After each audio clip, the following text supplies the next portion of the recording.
here's Jeff Parles. Let's roll on a Monday. Happy to be with you. It is Sports by the Book here at the South Point studio. I'm Jeff Parles. Alongside me, Alex White, as always, here.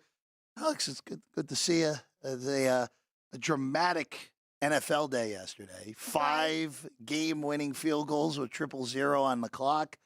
An early window that kind of lost its mind late. And a Sunday night football game that was every bit as awful as I thought it was going to be. So we were right on the money, at least on that, for that. But it's good to have you here as always. That under was pretty easy. No sweat there. But, yeah, one of the more entertaining Sundays, that's for sure. I really got into a lot of those games there. Cincinnati, Houston, down to the wire. That one was really good. And then I kind of called that, didn't I? Baltimore will go up, put a lot of points on Cleveland. I didn't expect that come from behind victory from them there. But, yeah, really good games yesterday. The Ravens blowing a big lead in that game to Cleveland. The Browns, 33-31. Hopkins at the gun gets it done. That entire division still over 500. If Cincinnati had won as a 5.5-point favorite, that whole division would be 6-3 or better. Of course, Pittsburgh did what the Steelers have done all year. They got outgained. They honestly got completely outplayed in the second half, but still found a way. It didn't matter. 23-19, a win for Pittsburgh, and really just a miserable non-cover if you had Green Bay, because you had a blocked PAT mixed in there. You had the lateral that was clearly a backwards pass that they somehow upheld on replay.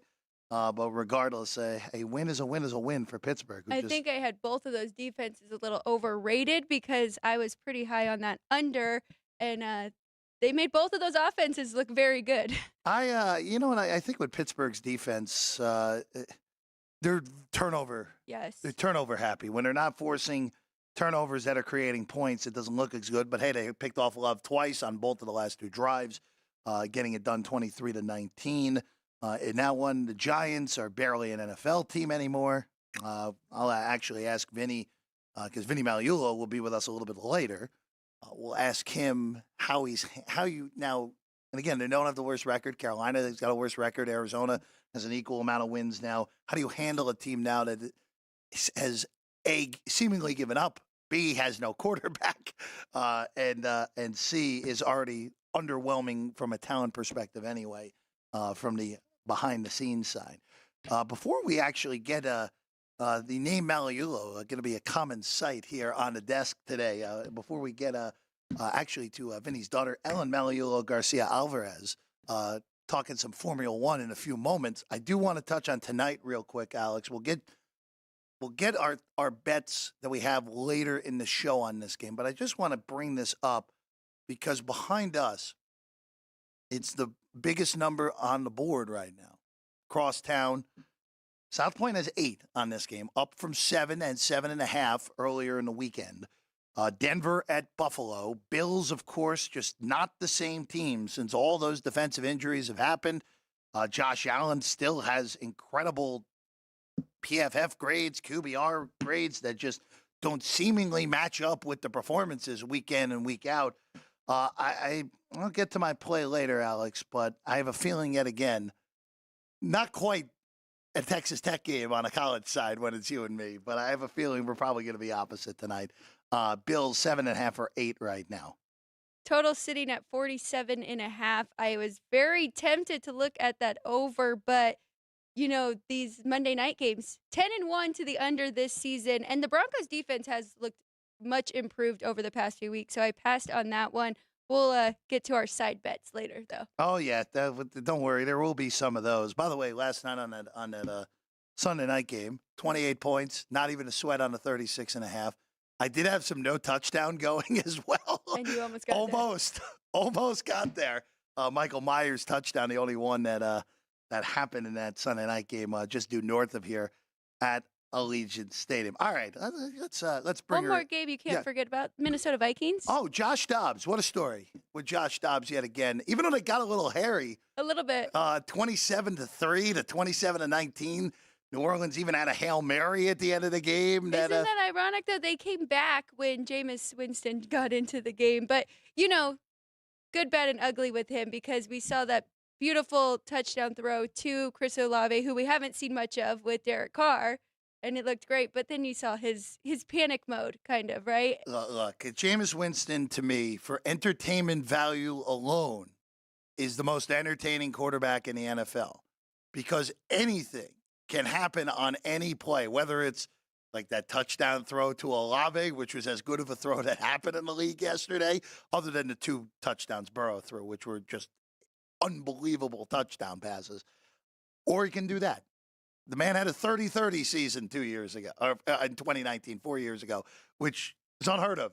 30 touchdowns, 30 interceptions in that final year in Tampa Bay for Jameis. So, and I will say this, it doesn't shock me that offense functioned better with Carr out. I know Derek Carr, I know he has a little bit of a track record of being at least a reasonable quarterback. He ain't that guy anymore. Even if he is healthy, I would go with Jameis if I was New Orleans. But hey, New Orleans might be able to get away with going 7-10 and winning the NFC South with how disgusting that division No one is wants right it. now. No one wants to win that division. Well, I will say this. You were close on the Atlanta bet yesterday, Yeah. where you were right to take the money line instead of laying the points. Of course, Arizona ended up kicking a field goal, winning the game at the Horn. Kyler Murray looked One of the pretty good 5. Yes, in his he did. return. But Yes, he did. that division, Tampa won yesterday, at least a good win for them. And then Carolina, of course, losing on a Thursday night, and the worst record in the NFL at 1-8 right now. All right, let's bring her in. Ellen Magliulo Garcia Alvarez, F1 correspondent. Of course, welcome in. We were happy to have you here today. Do the Magliulo name proud. Your dad, of course, Vinny's daughter, just beaming that we were going to have you in today. So we're very happy to have you. Let's just start with some basics here on this. Of course, it has been the talk of the town, not always positive, to put it politely, with everything that the construction and everything that has led up to this weekend. The race is finally here. It was a humongous deal when the deal was signed between Formula One and the city of Las Vegas. And now that the race is here, let's just go through the basics. This is not just a one-day event. No. And there are a lot of things leading up to that race that begins late at night on Saturday here in town. Yes, that's correct. So Wednesday, it's going to be the opening ceremonies. And then Thursday, we're going to have the first 2 practice sessions. So that'll be the first time that these teams and drivers actually have their car on this circuit. And during that time, they'll be able to kind of make some tweaks to their setups, kind of get a better idea of what kind of fuel load they want to have for the main event. Friday, they'll have their final practice session. And then that night, they'll go into the qualifying, which is 3 rounds. And they'll start with all 20 drivers and work their way down. And that's how they'll determine their grid positions for the big race Saturday night with one of the latest start times on the calendar. Yeah, what is that start time? So they're slated to start at 10 p.m. And that's also so we can get that amazing backdrop of the neon lights with the cars going past. So, and again, also, too, a lot of the fan base for Formula One, and we were kind of having this conversation before, where there are 2 monster sporting events here in town within 4 months of each other. Of course, the Super Bowl here in February, actually exactly 3 months from now, will be obviously more domestic fans, more people within the United States. This is a whole bunch of international fans coming to Las Vegas, and also in part of that start time, part of it, like you said, part of it is, yes, let's get the lights, let's show Las Vegas off. Part of it is that it can make it easier for people in a big fan base for F1 in the Middle East. Fans in Europe are actually going to be able to have breakfast and racing over in Europe this week. That's correct. And I know that was part of one of the main other reasons they wanted to have it that late at night too. So they have the backdrop, and then the majority of the fan base being outside of the United States will be able to, like you said, have their coffee and be watching these drivers go up to 212 miles per hour down Las Vegas Boulevard. So. Speaking of fans, how did you get so into Formula One? So obviously, growing up in our house, I've been a big sports fan my whole life. And I am born and raised in Vegas. So growing up, we didn't have, a lot of major sports to follow or teams to root for. But as things have come up, I've sort of made it my business to get involved, get excited, and get informed. And when I found out that Formula One was coming to Vegas, I really had no idea about it. And I decided to kind of start researching. Of course, I did watch Drive to Survive, like a lot of fans have. And I just really fell in love with it. And I've just found it's so fun to follow. I found it easy to pick up on, and the fact that it's going to be here and in my home city is just all the more exciting. So, can you tell us about the teams? Yes. So there's 10 teams. They each have 2 drivers. And throughout the year, there's 2 big prizes at stake. So there's the Drivers' World Championship and then the Constructors. So the 2 drivers for each team, depending on where they finish in each race, they can accumulate points for themselves for the Drivers' Championship, but then for the Constructor, so for their team championship. So it's very much a single sport, but a team sport. So just again, we're going to save the betting for when your dad's in. Yes. But there are odds up right now here at the South Point. These in my hand are the team odds. As you explained, of course, Red Bull is a humongous favorite because Mr. Verstappen is a dominant force in this, has already clinched the Drivers' Championship. Red Bull has already clinched the team championship as well, in Correct. part because of Verstappen, who's won all but 2 races so far this year. And there are the odds also for the individual winner, which Verstappen right now is a minus 350 favorite, which is not much of a shock. But just when you're talking about where I just brought up, like, yeah, the individual drivers championship is already decided. That even the team championship is already decided. But there's a lot more to race for going into this week for those other teams and those other racers, because next year gets impacted by what happens in this race and the remaining races on the card this year. That's right. So obviously, this is a very expensive sport. Yes. The lowest cost of one of these cars is estimated to be around 14 million. So the difference in these places that the constructors finish in could be the difference between like millions of dollars. So even if maybe you were 10th place last year and you get 9th place this year, you're looking at a boatload of money that could really advance your car for next year. You know, it's kind of funny. Jerry's got that change rattling around in the couch, right, Jerry? Right? Yeah. See, he's finding it in pockets already, Alex. But again, it really is a race that we as locals here, again, like I said, mixed bag, Yes. especially with all the construction that has happened on Las Vegas Boulevard, and especially on Koval Lane right behind as well. But it is exciting, Alex, for a city that, and both of you are born and raised in this city. I'm a transplant, like most of the city is, but to see the city just take off the last few years, where the Golden Knights come in immediate success, a Cup championship in 6 years, the Raiders in the NFL, where the NFL not too long ago was not allowing Tony Romo to have a fantasy draft championship in Las Vegas, and now here they are with the Super Bowl coming in February. It's pretty amazing what this city has been able to turn into. And I didn't even mention the NBA has their in-season tournament finals here next month. Oh, yeah, and we have the Summer League that's been a huge Yep. success here, and Frank always jokes, but I am the advocate for the Aces. So Las Vegas Aces we have here too. Two-time back to champions, back. yep. But yeah, and so the Las Vegas, we're the 3rd city, right, in the United States to host this. Yeah, so this year it's us, Austin, and Miami. And how did we get picked in this? Do you know? I do know that it's something that takes years of planning. I'm not sure exactly all the particulars of it, but I just know that we're lucky to have it. It's not the first time we've had it here. It was here in the early 80s. It was a little bit, well, a lot of a smaller track. It was one of the smallest circuits they'd ever had. And it was around Caesar's Palace and through the Caesar's Palace parking lot. And some of the complaints with that were that, they weren't achieving enough high speeds, and because it was, a lot of corners and there weren't a lot of extended straights.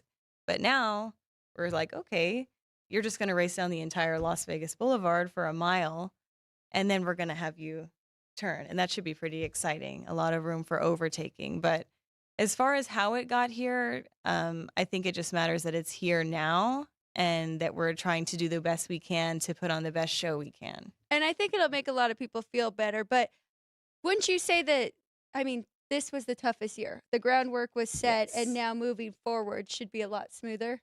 Definitely. Based on a lot of the research and things I've been listening to, yeah, the first year is the worst year in terms of the preparation. We had to go through and repave half of the strip. We had to go through and, tear out certain elements of the strip that we're used to seeing. But from here on out, it should be more so each year. It's a, pop up and take down. And not to mention, it did add a lot of jobs for locals local construction workers and city planners and things like that, that I do think is a positive. From a non-betting standpoint, do you have a favorite driver that you tend to cheer for? I do. I have a couple. It is very hard. My Italian side, I am part of the Tifosi. So I do root for Ferrari. I am a Carlos Sainz fan, but I like Fernando Alonso too, from Aston Martin. But I will say we should kind of keep an eye on Daniel Ricciardo, because a few years ago, a bunch of the drivers did an interview and they were asked, if you could race anywhere in the world, where would you want to race? And he had mentioned Las Vegas. So I do know he's very excited to race here, and I'm excited to see him race here. Ricardo going off right now at a hearty 500 to 1 Yeah. behind us. Again, Verstappen minus 350. Not much of a shock with the dominance he has shown so far this year. Ellen, thank you so much for joining us. Thank you for having again. me. And I will say this: it's always good to have as many Magliulos in the studio as possible in one in 1 hour, because your dad's going to join us in about 20 minutes. But thank you so much, and giving us the background today Of course. of the race that, again, late night here in Vegas on Saturday night. First time, like you said, since the 80s that Formula One has been here. And I would imagine, even with all the craziness that's gone on, this race will be looking a lot better than that Caesars Grand Prix back in the 80s for the exact reasons you said. Thank you so much for Yes. being with us. Thank you so much. Ellen Magliulo Garcia Alvarez, F1 correspondent, with us here today. All right, we're going to take a quick break. When we get back, we're going to go deeper into Monday Night Football. Alex, we're going to check in on the college basketball leans. We should do that as well. And then NBA, hockey, a lot of other things on the card tonight here and on Sports by the Book here at the South Point studio. We work hard to provide you with all the conveniences that will make you come back again and again. Things like free parking and easy checkout from the TV in your room. While you're here, be sure to use the club card to get all the perks, comps, free meals, and cash we want to send your way. It's simply the best players' reward system in Las Vegas. Membership is quick, easy, and free, and you can start earning points for cash and comps immediately. Go to the club booth to sign up today. Also take advantage of our business center, located right by the Benny Binion statue. Print boarding passes or enjoy the convenience of our FedEx, UPS, and U.S. mail services. Just another way we're here to serve. Also during your stay, don't forget the convenience of room service. You can enjoy a delicious meal in your pajamas from the comfort of your room. Just call extension 77085 or use the room service function on the TV in your room. And if you need a ride to or from the airport, our free airport shuttle can be scheduled with the front desk at extension 73139. Please give at least a 24-hour notice to reserve. For information on Strip transportation, please call our bell desk. Finally, remember us for your next business meeting, conference, or banquet. From our 80,000 square foot exhibit hall to 70,000 square feet of convention space, which includes our grand ballroom, we have everything you need. Our getaway location and commitment to exceptional value and service have cemented our popularity with business communities around the country. Thank you for staying with us. Whether for business or pleasure, we're glad you're here. And we're here to serve. South Point Hotel, Casino, and Spa, where there's something for everyone, all under one roof. Enjoy your stay.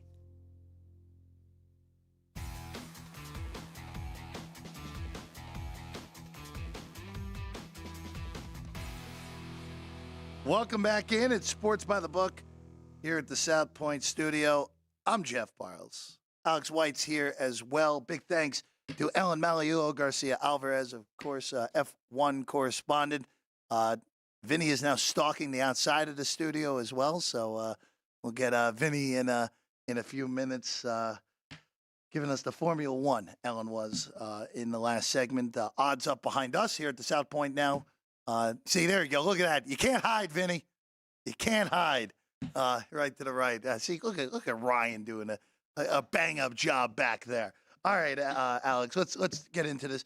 You know, before we get to Monday Night Football, I do want to go to this here. There are 2 hockey games tonight. Yes. The Oilers, this is their first game post-coach firing, correct? Yes, it is. Okay, so the Oilers are taking on the Islanders tonight.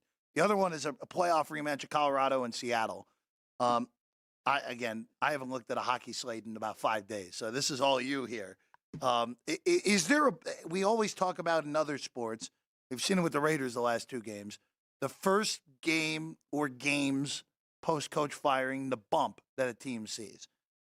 Do you think we see that tonight with Edmonton? They're about $1.60 at home against an Islander team that just doesn't look the same right now from what you would expect. No, you're right. They are struggling too. They've lost 4 in a row, and I would have to assume that we would. I mean, McDavid talked and said he was shocked with the firing, right? And he said that he knew that it was on them. They weren't playing well. It didn't even matter. And he said that Woodcroft didn't lose them, and so I would imagine they know that they need to play better, and they're going to try and get up for it. And I don't know if this translates like it does with football necessarily. I don't really remember the last time we've seen a coach fired this early on in the season.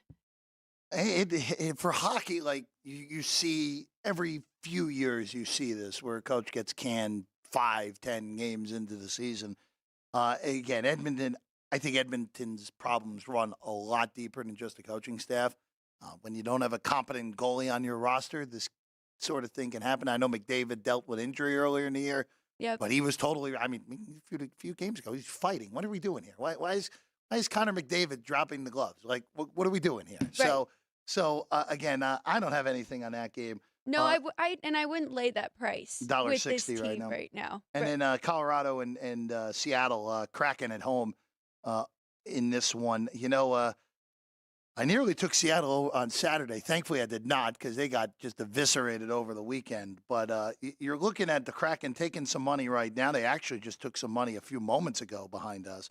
$1.35 at home, getting that nice price with the Kraken. 6.5 the total. You doing anything here or no? No, I leaned to the under here. I thought 6.5 was a little high, but I just have to be careful because every time I say that with the Avalanche, then they put up 6 themselves. So I stayed away from these 2 tonight. All right, let's get to tonight's NFL game. Let's go there. Monday Night Football, Denver on the road against Buffalo. Broncos off the bye. The last time we saw Denver, they were beating the Chiefs 24-9. Denver's won 2 in a row. And, you know, I'll say this with the Broncos. Those first 5 games, defense was historically awful. Historically awful. They blew that game to the Raiders somehow in week 1. The Commanders went there, came from 18 down, won that game. I know Denver had the 2-point conversion, tried to tie that there was a blatant PI that just didn't get called. Then obviously the 70 against Miami, which honestly may not be as impressive as giving up 31 to the Jets. But you know, Alex, this defense has found itself the last 3 games. Now, 2 of those are against Kansas City. Maybe that's just a matchup thing, and the Chiefs had a hard problem with Denver's defense for whatever reason. But now they go to Buffalo. The Bills, they're struggling. They are not the team that we thought they would be. Well, at least some thought they would be. I thought they were going to struggle a little more than most this year. But the Bills are 5-4. We've talked about their defensive issues since Milano went out and Trey White went out with season-ending injuries and Achilles and a broken leg, respectively, for those 2 guys. I mean, look, they have not had an impressive performance since October 1st when they smoked Miami. Beat them up. Since then, lost to Jacksonville, beat the Giants by 5 in a game they should have lost to New England, and then fortunate to hold on against Tampa and then losing last week to Cincinnati. Alex, they're 7.5-point favorites or 8-point favorites like they are behind us, Buffalo is. Total's 47.5. I'm already on Denver this week, and I'm probably going to go back for some more. before this game starts. Well, you have 8.5 right now. I Yeah. laid 7 with the Bills, so if they win by 8, we can both win if you don't go back. But if you go grab the 8, then you're messing this up. But you have to remember, this team is undefeated at home this year. So I don't like laying big numbers in the NFL, but kind of like you said with the San Francisco 49ers yesterday, and I know they are not the San Francisco 49ers, but you would think they have to get it together here. And they're almost like the Dolphins, but they have a little bit better defense, and they're not quite as explosive offensively. But what do? They beat up on inferior teams. Raiders, Commanders, and Bucks combined scored 99-31. So I think being at home in Buffalo, Denver has to travel across the country. I think Buffalo can get this done and cover that number. The Bills are in a scenario here. We've talked about this with other teams. Their schedule is ridiculous the rest of the way. It's a game you got to find a way to win if you're Buffalo. You're 6-4. You play the Jets, who just can't score next week. Even though the Jets already beat them in week 1, and Allen has been dreadful against the Jets the last 2 years. But after that, if you lose one of these 2 games against the Broncos or the Jets and are 6-5 after 11 games, okay? Let's just go with that. Splitting the 2 games, probably worst case scenario for Buffalo. At Philadelphia, at Kansas City, Dallas, at the Chargers. All right, they'll beat New England in the rematch. And then at the Dolphins. Good luck. Good luck. And a team that was a second favorite to win the AFC going into the year, favorites to win the division again, a double-digit win total. All those are going to go up in flames if they don't sweep these next 2 games at home against teams that they are touchdown favorites against. Both games are 7 right now against the Jets next week, which, by the way, I almost never bet the NFL on Monday. Very rarely. This was actually one of those games where I hopped in on Monday last week. The Jets and the Bills next week, Alex, have a total of 40.5 right now. How is a Jets game getting to the 40s at this point? How is that happening? So that's going to be in the account because that is not going to close 40.5 next week. But again, for tonight, if this gets back to 8 again, I'm going to take a little bit more on the Broncos. It feels like a 1-score game tonight in Buffalo. Well, that is the tough part, right? I mean, I do think the Bills win. It's the toughest part is deciding, are they going to cover or not? And I feel like they're going to win by 10 here, but for your 8.5, I kind of hope we fall somewhere in the middle. An 8-point win, both people win on desk. That's right. So that's okay if that ends up happening. By the way, the Broncos, I know we kind of threw the Broncos out here, but if the Broncos win, the Broncos get back to 4-5 with a game they're favored in next week against Minnesota on Sunday night. I mean, I know crazier things can happen, but we are talking about a league where the Raiders and Steelers both have negative 30-point differentials and are both 500 or better right now. So, again, I'm not saying anything crazy is going to happen with the Broncos down the line. They have played better. Yes, they played they played a bad offense in Green Bay that they beat, and there may just be something with the matchup this year with Kansas City. So, can't take much, but if they look better tonight and somehow spring an upset, that race for that 7 seed in the AFC is very funky right now. Crazier things have happened with a manageable schedule for the Broncos coming the rest of the year as well. I want to shift over to college football real quick, Alex, because you said you went through your numbers for this upcoming week. And all I will tell you is, because you're actually going to be hosting Punchlines because our guy Frank is on assignment the next few days. Yes. So you'll be in with your dad Yes. the next few days here. But I just want to bring this up because obviously tomorrow and Wednesday are my off days because we have action here. Yes. The next few days. I actually bet Eastern Michigan already tomorrow. I laid the 4 against Akron. Akron, of course, coming off a few weeks ago, the miraculous comeback against Kent State. And then last week came crashing back to earth, getting shut out by Miami of Ohio. I know Eastern Michigan is bad. I mean, both of these teams are really bad. And Eastern Michigan has looked dreadful for the last month, but they beat Kent State by 2 touchdowns at home. They're at home again. I think Eastern Michigan covers a short number at home tomorrow night. That was the only one for Tuesday night action that I gravitated towards. Honestly, that's the only one that I have a little value. I do have Eastern Michigan, a 6-point favorite here, but I didn't take that yet. Have you looked at Wednesdays? Because So I was going yeah, to get there. yeah. What do you have there? So I actually was looking at Miami, Ohio. Oh, look at that. We're on the same thing now. Yes, very good. So what would gravitate you to the Red Hawks there? Well, I have quite a bit of Please. value there. I made them a 14-point favorite, so Oh, I okay. will probably be laying the 9 with them, as long as that's what it still is. I am under 2. How do you feel about that? 40 Under on that one? Under 41.5. Probably not bad. Probably not bad. Some of those MAC games, though, get a little weird at the end, and we've seen some overtime, and so that's the only thing that kind of makes me nervous there. Well, last time we saw Buffalo, they lost that game to Ohio. It was a good cover by the Bobcats in that one. Buffalo also came up short against Toledo. I don't think this Buffalo team's any good. And so they're 3-7. Miami of Ohio, I mean, look, win your last 2, and Miami of Ohio goes to Detroit to take on Toledo in the MAC championship game. So, and actually, let me rephrase that. They only have to win 1 because, of course, they already have the tiebreak over both Ohio and Bowling Green. So one more win for Miami of Ohio, they're there. So I do like Miami of Ohio. That was the only thing on the 2 games on Wednesday that popped. Ohio Central Michigan was right. I thought 10, 9, and all that same sort of pocket. No problem with that line. Just won't do anything on it. So yeah, 2 favorites. That's great. I love starting my week off with 2 favorites. That's usually a recipe for success, right, Alex? Absolutely.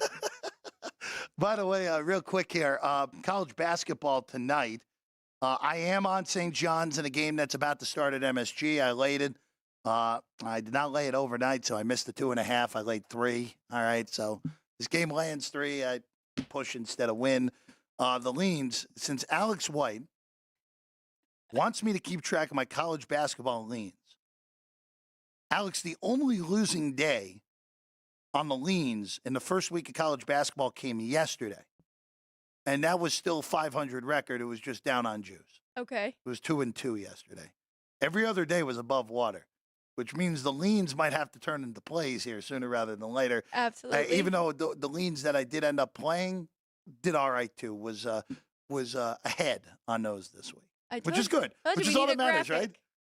Jeff's leans for college basketball. Very just good, had me though. leaning off the chair by the end of the whole segment on that. St. John's, Michigan, by the way, the matchup.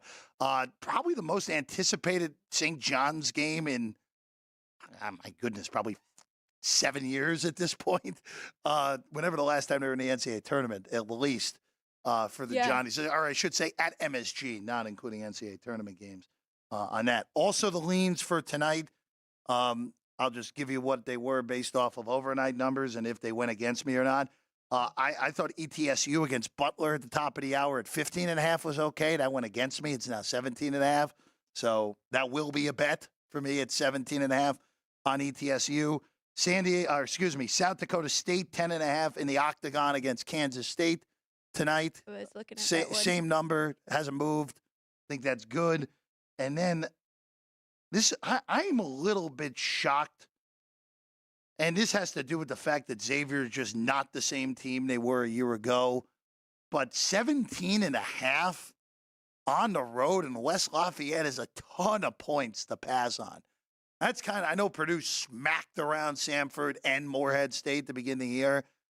If they do that to a Power 1+6 school in Xavier, so be it. I'm going to be on the Musketeers getting all those points tonight. Okay, I like them all. And then there's nothing else tonight. None of the extra games are any good. Missed the number on Arizona and Southern over. That's probably still okay at 161.5. But it's this will be a thing through college basketball season here on the show. Just making sure how the leans go. And I will say this: if there is a week like that again, I'll be a little bit surprised. I thought you were going to say something positive, but no, this is a great leading you up to March Madness. So keep it up. Let's one last thing before Vinny comes back in. He'll be in about 5 minutes. The NBA tonight. These are not in-season tournament games. All those games tomorrow will be. Knicks at Boston, Washington at Toronto, Chicago, Milwaukee, and Cleveland and Sacramento. Looks like the Aaron Fox is going to go tonight for the Kings.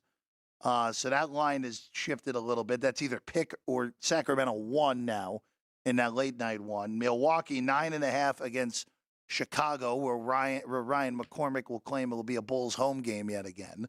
Toronto 8.5 or 8 against Washington, and then the Knicks at Boston. The Celtics just have been a wrecking ball so far this year. 9-point favorites at home against the Knicks there in Boston. Is there anything that popped for you tonight, Alex White? Well, with that intro, now I have to follow it up with I took the 9 points with the Knicks at I don't have Boston. a problem with that. So I love this. I love this defense this team has, and I mean both of these teams are very good defensively. I was actually going to look at the under too, but I think 9 points is a lot. The Knicks won the first game of the season, so that makes me a little nervous, but it also lets me know that they can handle it, this matchup against them, and I think it'll be close. They can hang in there, but I think Boston ultimately wins. Anything for you? I think you know my stance on regular season NBA for the most part. Even though I will say this, the one thing I do like doing in the NBA now, pre-flop is very difficult. And we've had this conversation. The people who are specify or specific to NBA betting, Right.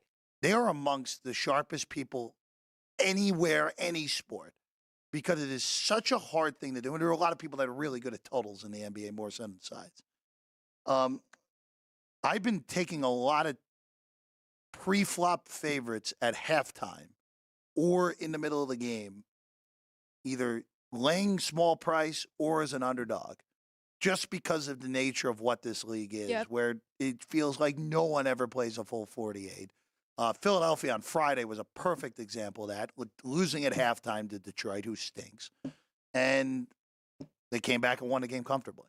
Yeah. Laid a point and a half at halftime for the game. They won by 10. They didn't. So. They didn't cover though. They Won by 8? That's right. Sorry. That is right, because they didn't cover the pre-flop number that day. That's right. See, was that in the parlay? Yes, it was. Sorry, Ryan. Sorry. Should have just money lined it, Ryan. No, you shouldn't have done that. But regardless, I'll.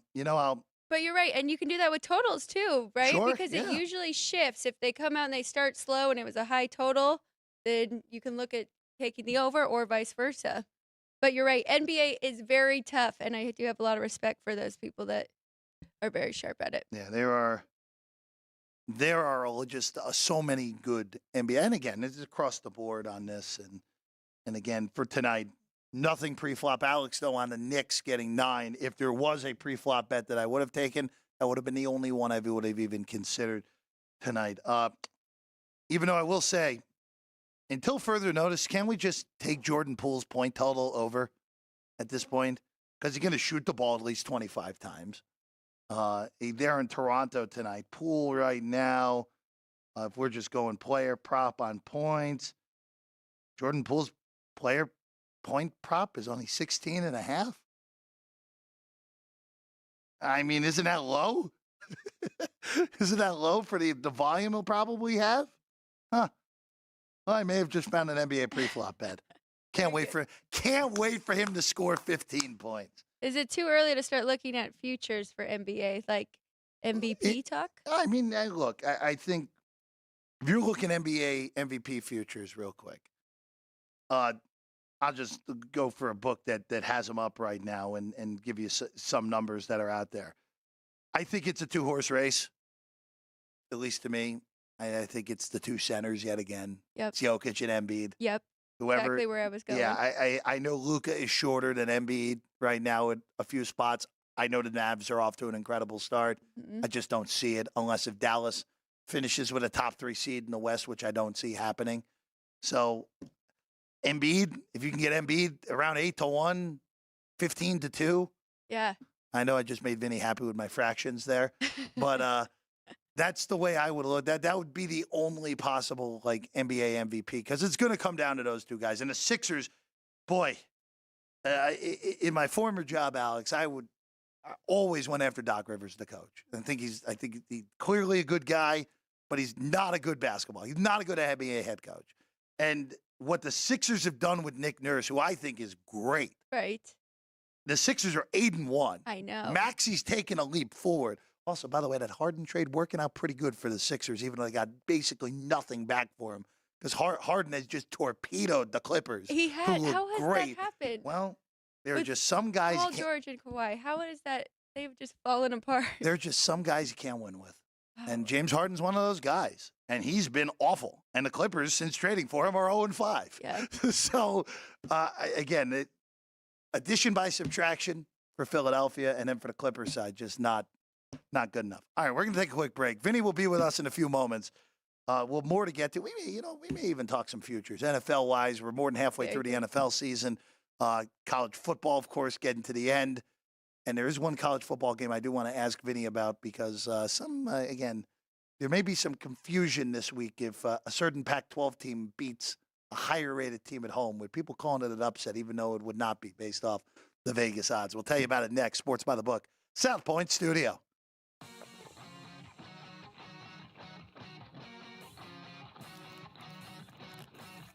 Once you've satisfied your hunger, get ready for more of the hottest casino games in Vegas. Our 24-hour, 30-table non-smoking poker room proudly hosts all the most popular poker games with a variety of betting limits. Visit the poker room for a schedule of daily tournaments. Whether you're going to hold 'em or fold 'em, the best place for poker is at South Point Casino. You'll notice that our craps tables are usually the loudest in the casino. If you've never played, join one of our free craps lessons to find out what makes this game so exciting. Check with the craps dealer for schedules and give it a roll. Bingo is also an exciting way to spend your time. We offer 7 sessions of bingo every day. And each session includes a cash ball jackpot, 12 bingo games, a progressive double action game, and a $10,000 bonus coverall. Electronic units are available. If you haven't played bingo with us, give it a try today. Guests can also get in on the action at our one-of-a-kind race and sports books. 2 separate rooms designed to maximize your experience and comfort. Our sports book, with over 400 seats, puts you right in the middle of the action, 24 hours a day. The friendly ticket writers are happy to help, and it's conveniently located next to the famous Del Mar Deli, where you'll find supersized portions of delicious deli items like roast beef, pastrami, and Reuben sandwiches, or soups, salads, and pizza, plus spectacular desserts fit for a king. And right next door is the race book, over 150 seats, each with its own TV screen. There are 16 interactive player terminals, so you can bet right from your seat.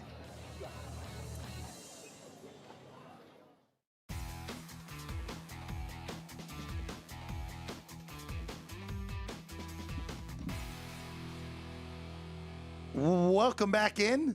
It is Sports by the Book here at the South Point Studio. I'm Jeff Parles. Alex White is here, and there he is. He's wandered into the studio. I think I heard I got replaced. He did. He did with another Magliulo. Listen, you can't have too many Magliulos in the studio, right? Well, that was a proud moment for me. Yeah, I know. Of course, the three of you did a wonderful job as always. We're happy we made you happy. Well, listen, I'm glad because I feel like it's a rarity in sports to have the same family start a game and then get to close it. That's right. Well, you're kind of like the Griffies, right? Same outfield, a little bit. Yeah, maybe? you could say that. Yeah, good. Yeah, I like that. There's no PED, so we can't say you're the Bonzas. No. Not unless you if you count. If coffee's a PED, I was going to say if trouble. espresso and Chianti are considered PEDs, then I'm guilty. You're in big trouble on that one. All right, let's do the NFL game tonight, and then I have some college football. Okay, buddy. Sure. For you because the lines are out for college football for this. And there's a lot of season action. And by the way, so here I got corrected before by Ann. God bless her. I said, I'm going to do something. I'm going to put out a teaser. And she laughed at me. And she said, a teaser? I said, oh, wait, I got confused with my terminology. So I'll tease. I'll put out a tease. She's nodding. Yes, thank you. See, I'm paying attention. So I'll put out a tease on a game that has gotten more action so far than any other game for next week. Go ahead. Well, okay. Go for it right away. That was the tease, Jeff. I know. I don't want Rice? I want it right away. Okay, I go want it right away. to next week's rotation No number patience. 355, 356. You want to see if you're involved. Two-way action on Rice and Charlotte. I'm not involved. Chris, Chris Andrews, director here, right? Puts out the following week's NFL on Sunday night, right after halftime, and then Monday morning the colleges go up. So this game went up, and Rice was a 2-point favorite. They laid 2, and now it's toggling back and forth. They're laying 2.5 and taking 3. Limit plays, by the way. These are not just casual plays. These are a minimum of $10,000 plays. The people love Biff Poggi. That's all I'll say. Apparently, people love Biff Poggi. Some do. Yes. Significantly. You know what? Every week we have one of those games. Like, what is happening? And this week it's Sure. it's Rice and Charlotte on that. All right. Well, you know what, Jeff? Just to interrupt. Because please. we were talking the other day, and remember on Friday, Football Friday with Chris and Jimmy and I and we looked at the schedule and we were talking about, boy, it doesn't necessarily look to have a lot of appeal, right? There weren't as many appealing games. But when you think about it, and Alex, I know because you're in action, Jeff, you're in action. There was plenty of appeal and interest when you look at how close these games were and how they came down to the final possession, right? I mean, so there's the appeal certainly when it comes to the betting aspect of it. The appeal, people will find an appeal at some point, right, Alex? I mean, you follow that theory. Absolutely, Vinny. And yesterday was one of the most exciting Sundays that we've had. 5 games ending with a field goal. And Saturday, too. I mean, college football has not disappointed at all this year. Yeah, again, last weekend I thought was the best college football weekend by a wide margin. This past week was pretty good, to say the very least. Since we're on college football, let's do what I teased here. Well, we can end with NFL. Yeah, let's do what I teased here, Vinny. Oregon State and Washington, okay? Okay. Washington is undefeated. They realistically need to go 13-0 if they're going to be in the playoff. If they're going to be considered, unfortunately, right? When you think about it. I think they'd be considered a 12-1 Pac-12 champion with 2 wins over Oregon, but it may be an uphill battle here. If Oregon State wins the game, there will be plenty of people yelling, upset, upset. Not right now, according to the numbers, with Oregon State is a 1.5-point favorite this week against the Huskies there in Corvallis. Let's get to that game to see if 379, 380. So no movement just yet. So Oregon State 1.5. Yeah, I could tell you who screams upset. Pollsters and people who pay attention to it. And again, with all due respect to everything like that. But at the end of the day, if Oregon State wins this game, which is basically a pick'em game, right, at 1.5, and they're home, and this is a terrific team. This is not an upset. Okay? I mean, that's the reality of it. If you consider a ranking, which is not a rating, okay, then sure.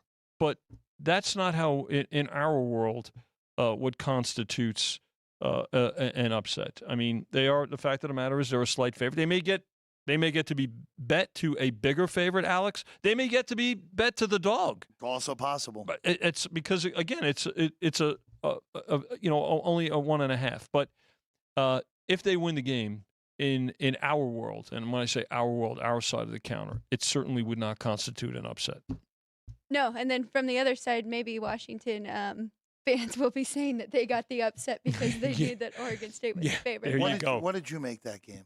I have Washington as a slight favorite, a 1-point favorite. On my list that I always do at the beginning of the week, Washington was on mine. It's also just kind of a testament to how good of a team Oregon State has been this year. Where hey, look, they would have to beat Oregon next week in order to get. They'd have to win both games in order to get here to Vegas to get to the Pac-12 title game. Yes. They're going to be at least a touchdown underdog at Oregon next week. And probably closer to 10, right, Vinny? It'll be high. I mean, looking at the ratings right now, that game is at Oregon. 10.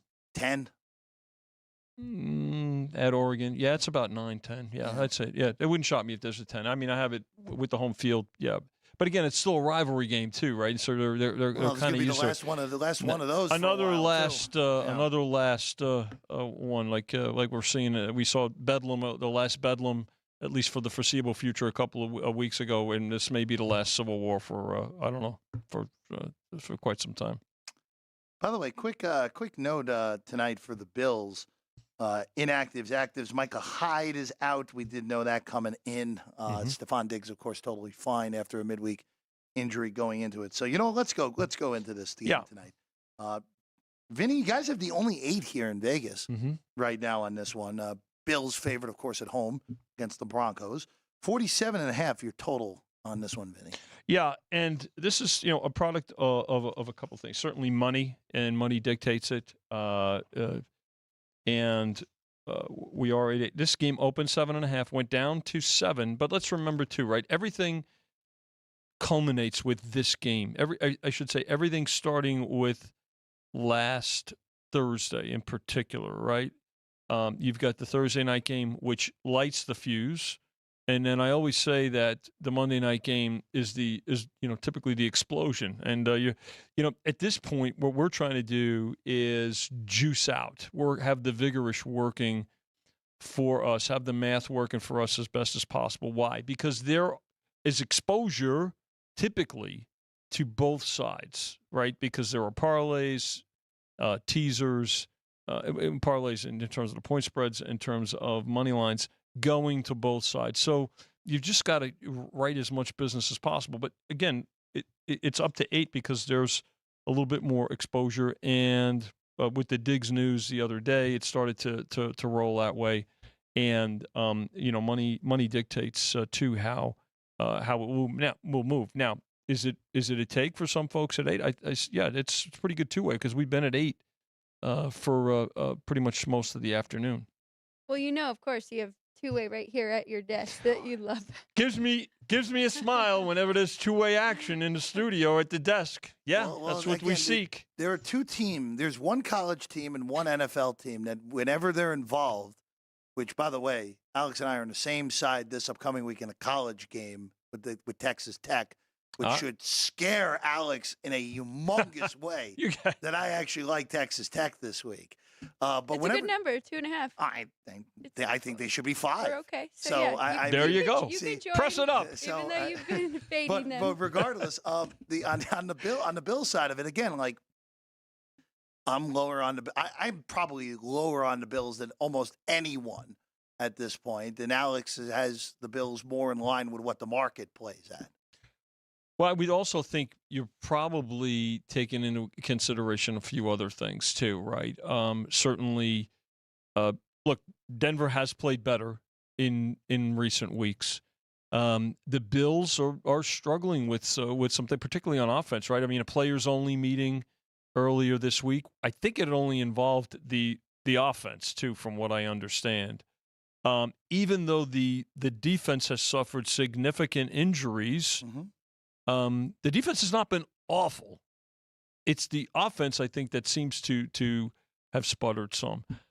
So I think when you combine both both aspects, and the fact that the Bills have not played to, I think, a level, Alex, that a lot of folks expected to this point, maybe that for us is good because that what helps contribute to the two-way action. Well, but you can't over-adjust, right, Vinny? And I think that's what I'm afraid of because it's not just this year. I mean, this Bills team has been at the top of the AFC for how many years now? Yeah. 2 or 3. So to me, I feel like I have to keep that into consideration that at any minute they could switch and get right back there. Kind of like Joe Burrow and the Bengals, what they did. And then you said something recently that actually really stuck with me. And you said, be careful betting momentum in the NFL. Yeah. You can get away with that in college, but NFL is little. So, yes, the Broncos have won 2 in a row, but I'm not jumping there yet. No, it's a great point, Alex. Certainly, and momentum changes too with matchups. It shifts. The Titans look like they had a lot of momentum a couple of weeks ago, and then you look at a game like yesterday and you say, my goodness, how the unpredictability of it all. But that's also why in a case like tonight also perhaps it is an in-game or a second half. But again, remember this, and I know this is going to probably sound a little contradictory to folks out there because you think, oh, Vinny, you just want everybody to bet. No, first of all, bet within your means, number one. Number two, frankly, sometimes, the most important bet you make is the one you don't make. That's right. And when I say that, it doesn't cost us handle because at some point you're going to get involved, and whether it's in this game or not, it'll be something along the way, and it's good advice because you can't bet every game. If you bet every game, laying 11 at 10, again, to break even, you've got to hit 52.4% just to break even. If you want to make money at it, you probably have to start at about 55 and go from there. So again, I never want to see somebody get to that point and get beyond their means by any stretch. Vinny, I want to ask you real quick on the sports that Alex and I talked about earlier. Early season NHL, early season NBA, very early season college basketball. How has that been so far behind the counter? Great question. More of a niche, and I'll tell you particularly. So let's look at it. Let's start with the NBA. Specialists in all three, but NBA, I think people are still trying to figure out. Listen, we're still seeing load management, which I think frustrates a lot of folks. Sure does. But people are paying attention to which teams are in a rhythm and which ones are trying to find a rhythm. Clearly, the Philadelphia 76ers, for example, are in a rhythm. Yeah. Okay. The Los Angeles Clippers are not. Now, a lot of people feel that's the Harden factor, whether it is or not. I mean, there's no coincidence either, perhaps. But I think people are still trying to find that. But you have your niche there. Casual folks more so during the week, but the casual fan will follow football and put football first and foremost. Hockey, definitely a niche market. I was just talking to a dear friend out here, and he said, I found something. And I said, what is it? He goes, I found hockey. I found the NHL. He goes, I have to stay away from football a little while. And what he's done is zone in and zero in on, I'm going to just follow hockey. I'm going to pay attention to what's happening. I'm going to track goaltending. I'm going to watch injuries and watch travel and things like that. So, and now college basketball is, as Alex can attest to, she grew up with this with her dad, Kenny and her grandpa Pete, and they did a great job and continue to do terrific work in college basketball, especially the first month of the season. And so, very, very much a professional element. Again, casual fans will get involved with all of them, but the casual fans will be more involved with football, especially when we've got football every night. But your, Tuesday, Wednesday night, the casual fans will bet more NBA, NHL, and college than the rest of the football schedule. I'm glad Ellen came in because I did not know very much about Formula One, and the whole team things, 10 teams, 2 drivers, was very interesting. She kind of gave us a long shot, which was awesome. But how have you done on the handle with Formula One? Just put it up today, Alex, and I think we'll gauge. I think we'll do well because anytime we have an event here, when I say here in Las Vegas, we can always add 20 to 25% to it. So I think the fact that you, Jeff, and Ellen talked about it a little bit, maybe whet some folks' appetites a bit. The information is out there. Again, encourage folks, if they didn't see the piece, watch it and follow it. There's plenty of local coverage as well. So, but I think we'll see more of it than we would say if, with all due respect to the event in Miami or overseas. And interesting because they have like the practice runs. Yeah, and you can go see it. Yeah. You can go see it. Yeah. And then you can come and then decide who you can go see the practice and then come see Chris, Jimmy, and Vinny. There you go. How's that? Jimmy Vaccaro may be the most entertaining thing of everything. Now. Well, listen. I mean, let's be real. That goes without saying. I mean, the American treasure himself. That's right. Wow. he's the show. Ah, always is when he's in the That's studio, right, right, buddy. Vinny? That's right. Absolutely. Again, week 11 in the NFL coming up. Alex and your dad Kenny in tomorrow for Frank on Excellent. Punchlines. Yes. Tomorrow and Wednesday, noon. So Actually, tomorrow, Wednesday, and Thursday. Oh, 3 days. Sorry, excuse me. Yes, Don't want to we'll be here. undersell. The Alex Show. Alex and Alex White, their dad Kenny White, of course, both a handicapping family. That's right. The White family going third generation next to me and Alex. They're on Punchlines tomorrow, noon to 1 right here on the stream. We're back on Thursday, normal 3 o'clock, getting you ready for a big-time Thursday night game between Baltimore and Cincinnati. And the entire Week 11 NFL card and Week 12 in college football. Just you snap your fingers and the college football season That's right. goes all the way through. Boy, going to be some interesting stuff over the next 3 weeks to figure out who makes that college football playoff. Vinny, thank you. Good to be with Alex, both of you. thank you. Excellent. Jerry and Ryan, thank you. I'm Jeff Parles. We'll see you again on Thursday on this show. Punchlines back tomorrow with Alex and her dad, Kenny White, right here at the South Point studio.